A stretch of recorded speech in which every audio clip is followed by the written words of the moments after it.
તો મિત્રો આજે આપણે ફટાફટ વિરોધી સંખ્યા અને વ્યસ્ત સંખ્યા કઈ રીતે ગોતવી તે જોઈશું.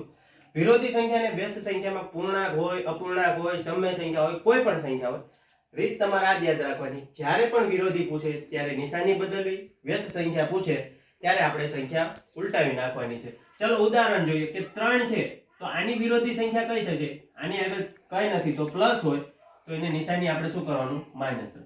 -4/7 છે, આની વિરોધી સંખ્યા કઈ થશે? તો આને આપણે શું કરવાનું? નિશાની બદલી નાખવાનું, 4/7. જો માઈનસ હોય તો હટાવી દેવાનું અને ન હોય તો માઈનસ લગાવી દેવાનું, કોઈ પણ સંખ્યા હોય. હવે જોઈએ કે વ્યસ્ત સંખ્યા એટલે શું? વ્યસ્ત સંખ્યા એટલે કોઈ પણ સંખ્યાને ઉલટાઈ દેવાની. ધારો કે 3 છે, બરોબર? તો 3 ને ઉલટાઈ નાખો તો શું થાય? જેનું કોઈ નથી ત્યાં ગણિતમાં 1 હોય, આના છેદમાં કોઈ નથી તો સમજી લો કે 1 છે. હવે આને ઉલટાઈ નાખો તો વ્યસ્ત થઈ ગયું 1/3.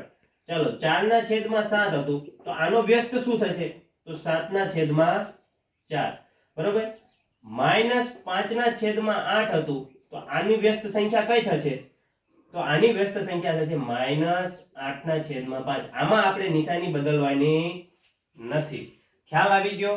હંમેશા યાદ રાખો કે વિરોધી સંખ્યાનો ગુણાકાર તમને મળશે, વિરોધી સંખ્યાનો સરવાળો તમને મળે 0, જ્યારે વ્યસ્ત સંખ્યાનો ગુણાકાર તમને મળશે 1. આ વસ્તુ તમારે હંમેશા યાદ રાખવાનું છે કે વ્યસ્ત સંખ્યામાં ગુણાકાર 1 મળશે, જ્યારે વિરોધી સંખ્યાનો તમે સરવાળો કરશો તો જવાબ તમને 0 મળશે.